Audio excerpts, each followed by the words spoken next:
जैसी करनी वैसी भरनी। सरस्वती भूख से परेशान हो गई थी। सुबह से मालती ने उसको खाने के लिए कुछ भी नहीं दिया था, क्योंकि सुबह नाश्ते में उसने आलू के पराठे बनाए थे और वह खत्म हो गए थे। इसलिए सरस्वती दोपहर के खाने की राह देख रही थी, पर मालती ने सुबह पेट भरकर नाश्ता किया था, इसलिए वह दोपहर का खाना नहीं बनाने वाली थी। भूख से परेशान होकर सरस्वती मालती के पास गई और बोली, मुझे भूख लग रही है जोर से, खाने के लिए कुछ भी दे दो। सरस्वती का कहना सुनकर मालती ने गुस्सा करके बोला, दिन भर आपको सिर्फ भूख ही लगती है, दूसरों तो कुछ काम है ही नहीं। उसने टेबल पर चने रखे, वही खाकर पानी पी के सो जाओ। आज दोपहर को मेरी फ्रेंड के साथ बाहर जाना है, इसलिए खाना तो रात को ही बनाऊंगी। यह सुनकर सरस्वती का मन उदास हो गया। फिर सरस्वती धीरे से बोली, तू कहे तो मैं खुद के लिए कुछ बना लूं। मालती गुस्से से, एक अकेले व्यक्ति के लिए आप अपने लिए कुछ क्या बनाएंगी? सोचकर मालती किचन में गई और उसने फ्रिज में रखे बासी चावल निकाले और अचार के साथ वह एक थाली में रखकर बोली कि लो खा लो। ऐसा कहकर पर्स लेकर मालती घर के बाहर चली गई।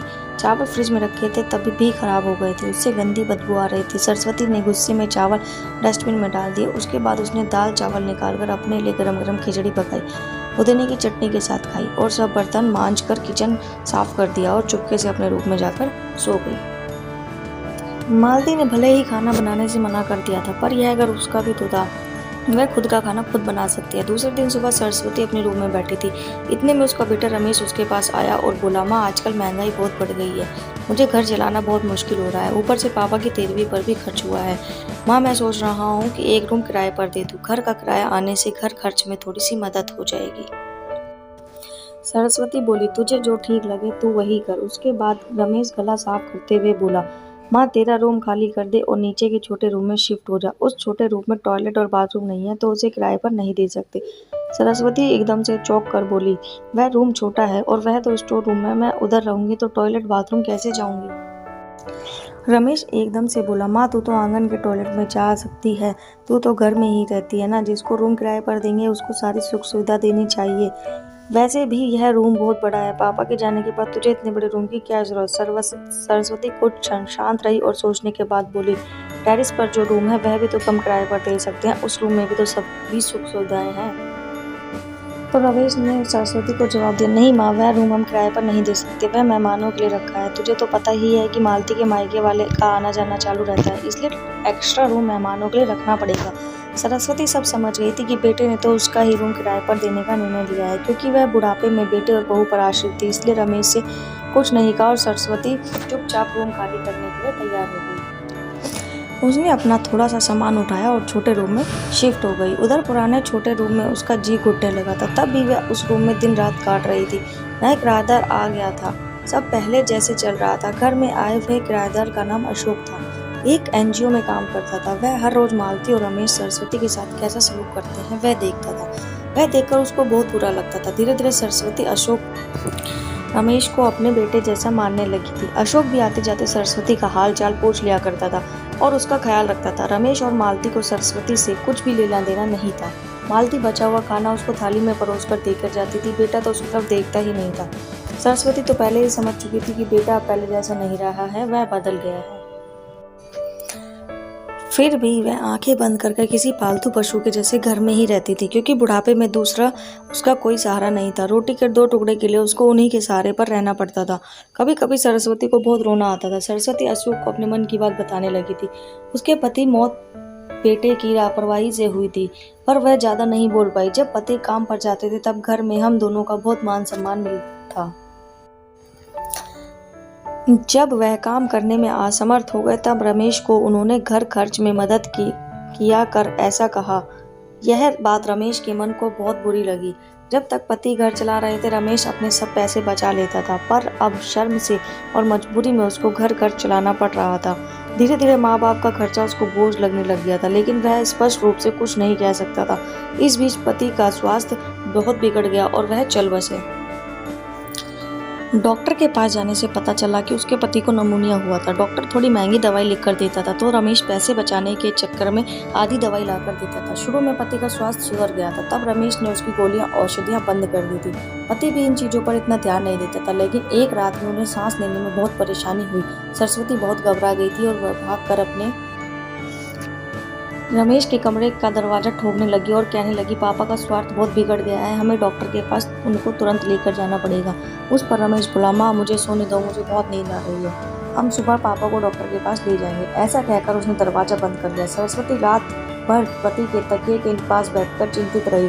कभी छाती पर तेल लगाकर मालिश कर रही थी तो कभी भाप दे रही थी, पर भगवान को कुछ और ही स्वीकार था।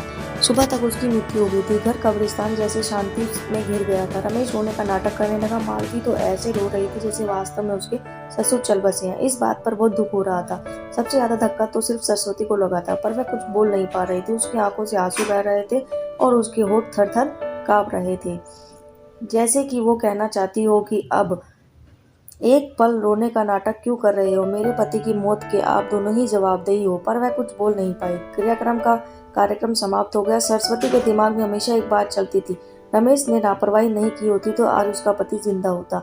उनकी मौत के बाद मालती और रमेश का व्यवहार बहुत बदल गया था। सरस्वती को भी उनके व्यवहार की आदत पड़ गई थी, इसलिए वह उनकी तरफ से कोई अपेक्षा नहीं रखती थी, पर उसका मन अंदर ही अंदर बहुत दुखता था। ऐसी औलाद को सबक सिखा भी नहीं सकती थी।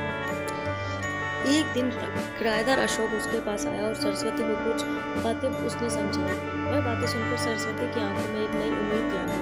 दूसरे दिन सुबह सरस्वती मालती और रमेश के पास गई और बोली, मुझे तुम दोनों से बहुत जरूरी बात करनी है। मुझे ऐसा लग रहा है कि तुम दोनों मेरे साथ रहने में प्रॉब्लम हो रही है, इसलिए मैंने सोचा कि मैं वृद्धाश्रम में रहूंगी। सरस्वती का कहना सुनकर मालती बहुत खुश हो गई। रमेश ने थोड़ा दुखी होने का नाटक किया। फिर थोड़ी देर बाद सरस्वती ने उन दोनों के चेहरे के हाव देखे और बोले, रमेश तुझे ज्यादा दुखी होने की जरूरत नहीं है और मालती तुझे इतना खुश होने की जरूरत नहीं है, पहले मेरी सब बातें सुन लो।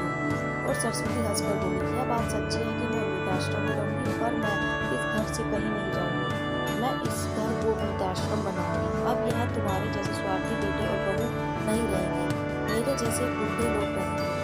ये मेरा अंतिम निर्णय है। यह सुनकर रमेश और मालती दोनों ही चौंक गए। रमेश और मालती एक दूसरे की तरफ देखने लगे।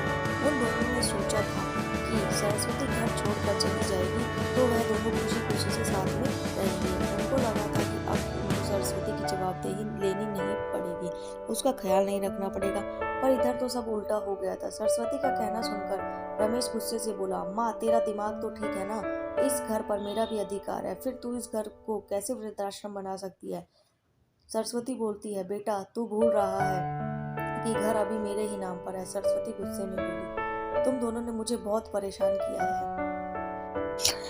तेरे पापा भी मुझे छोड़कर चले गए हैं। अगर मैंने कठोर निर्णय नहीं लिया तो तू मेरा भी वही हाल करेगा जो अपने पापा का किया है। इसलिए मैंने सोचा है कि बेटे के झूठे प्यार के जाल में फंसने से अच्छा है कि मैं अपने बारे में सोचूं। रमेश घुटने पर आकर बोला, माँ मुझे माफ कर दो, हम दोनों तेरा अच्छे से ख्याल रखेंगे, तेरा कभी भी अपमान नहीं करेंगे, पर तू इस घर को वृद्धाश्रम मत बना। माँ थोड़ा सोच कर तो देखो हमारा क्या होगा। सरस्वती ऊंची आवाज में बोली, मैंने और तेरे पापा ने तुझे अच्छे संस्कार दिए थे, फिर भी तूने सिर्फ तेरे परिवार के बारे में ही सोचा, फिर मैं तेरा कैसे सोचूं। तू तेरे परिवार का सोच, मेरी चिंता मत कर, जल्दी से जल्दी ये घर छोड़कर चला जा, क्योंकि इस घर में अच्छे लोगों के रहने के लिए जगह बनानी है। इतना कहकर सरस्वती अपने रूम में चली गई। रमेश और मालती शांति सरस्वती को जाते देख रहे थे। सरस्वती ने अपने जैसे बुढ़े लोगों के लिए उस घर को वृद्धाश्रम बना दिया। अशोक की मदद से वृद्धाश्रम अच्छे से चलने लगा। दोस्तों अगर कहानी अच्छी लगी हो तो वीडियो को लाइक करें और चैनल को सब्सक्राइब करें।